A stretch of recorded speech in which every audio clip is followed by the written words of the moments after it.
So when I joined Mayflower Secondary School, I started getting very involved with netball. I became more disciplined because I realized that hard work is the key to success. And I really enjoy working in a team. Whether you win or lose, you enjoy the fruits of success or failure as a team, and the comradeship that you build within the team can last a lifetime. We weren't in a rush to go home after school. We spent many hours in school revising our work or engaging with our CCAs or just chit-chatting with friends after school. And I'm so glad that I've made friends that I can call buddies for the rest of my life. Yeah, when I think about it, it's quite amazing that it's been 20 years and we are still in contact with each other. So it's just amazing that we still connect at the same level that we did 20 years ago. Looking back at my secondary school days, I was actually quite disruptive in both secondary 1 and 2. And I used to get into a lot of trouble. But it was only in secondary 2 that my discipline master, Mr. Prim, really gave me a wake-up call. Right then he questioned me, what do you want to do with your life?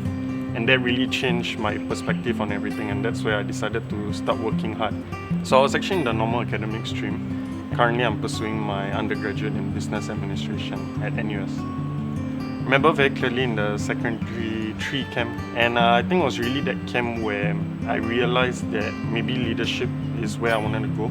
And I remember they put me in charge of my whole cohort. A teacher of mine telling me that he sees some leadership potential, and I figured, you know what, why not I just try it out. So my first taste was in National Cadet Corps, and again I was selected to become the president student leader board. At the beginning of secondary 4, my vice principal, Mrs. Selva, she challenged me.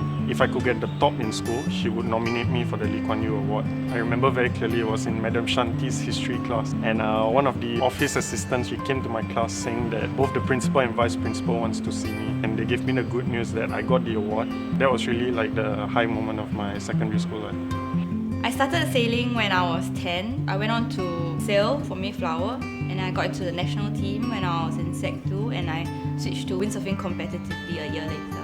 When I first entered Mayflower, we were just a neighbourhood school with big dreams, and when we went to big competitions, we would always be overlooked by the very competitive teams, but we persevered. When we won awards at the various competitions, it was then that I was really proud to be a Mayflowerian.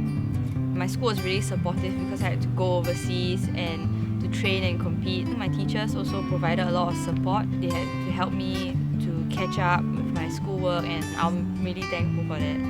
I feel like I've really come a full circle from the Youth Olympic Games to the SEA Games, the Asian Games, and right now the Olympic Games. For me, it really feels very surreal. Studying at Mayflower really sparked a never say die attitude, and it also taught me to balance the various aspects of my life.